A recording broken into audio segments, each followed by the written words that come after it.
ሰላም ጤና ይስጥልኝ ውድና የተከበራችሁ ቻናሌ ቤተሰቦች፣ እውነት ከምንም በላይ አዝኛለሁ ማለት ነው። እኔ ከሩታ እንደዚህ ነገር አልጠብቅም። በነገራችን ላይ በህይወታችን ብዙ ነገር ብዙ ቤት ዶሮ ቤት ሄደች ማለት ነው። ዳኒ ዶሮ ነው የምለው እንግዲህ እኔ ቅጥያ ስም ያወጣውለት ማለት ነው። እና ዳኒ ዶሮ ጋር ስትሄድ እንግዲህ ሀይሚ ሄደችው ብሩኬን ስለምትወደው ስለምታፈቅረው እንግዲህ ከጎኑ ያለ ብሩኬ ነው። ታውቃላችሁ ሀይሚና ብሩኬ አንድ ላይ ነው ማለት ነውና እሱን ለማስተካከል ነው እንጂ ሄደችው። ሀይሚ እንደምታስቡት ልጅ አይደለችም። ሀይሚ ጨዋ ያሳደገ ልጅ ነው ማለት ነው። የጨዋ ቤተሰቦች ናቸው ያሳደጓት።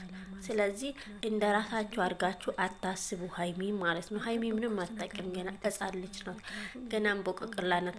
አሁን እዚህ ላይ መታ ስላያችሁ ነው እንጂ ማለት ነው። በፊት ላይ የዛሬ 2 ዓመት ምናምን ዞር ብላችሁ ካያችሁ ሀይሚ በጣም ጥንጥዬ ልጅ ናት። ስለዚህ እናንተ ደግሞ እናንተ ትልቅ ሆናችሁ በሀይሚ እንደ ሀይሚ አይምሮ ማለት ነው አትሰሩ።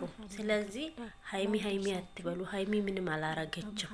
ሀይሚ ነገሮቹን ልታስተካክል ልታስታርቃቸው፣ እንደውም ደግሞ ታውቃላችሁ ክስ ምናምን ከተፈጠረ ኢትዮጵያ ውስጥ ማለት ነው እና በጣም ፕሮሰስ አለ። በዛ ላይ ደግሞ ብሩኬ ከታሰረ ምናልባት ማለት ነው ታውቃላችሁ ብዙ ውጣ ውረድ አለ። ዝም ብሎ አይደለም አሁን ሀገራችን ላይ ማለት ነው ህጉ እየተስፋፋ ነው። ለዛ ነው ሄደችው፣ ለሌላ አይደለም ሄደችው ማለት ነው።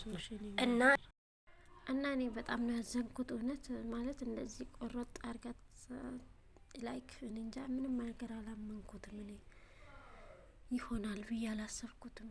እኔ እንጃ አላቅም። ሩታ እንግዲህ ብዙ ነገር ታግዛለች ከመጣች ድረስ ከዛሬ ነገ ይስተካከላል በማለት ብቻ በጣም አዝኛለሁ። በጣም አዘንኩ ወዶች።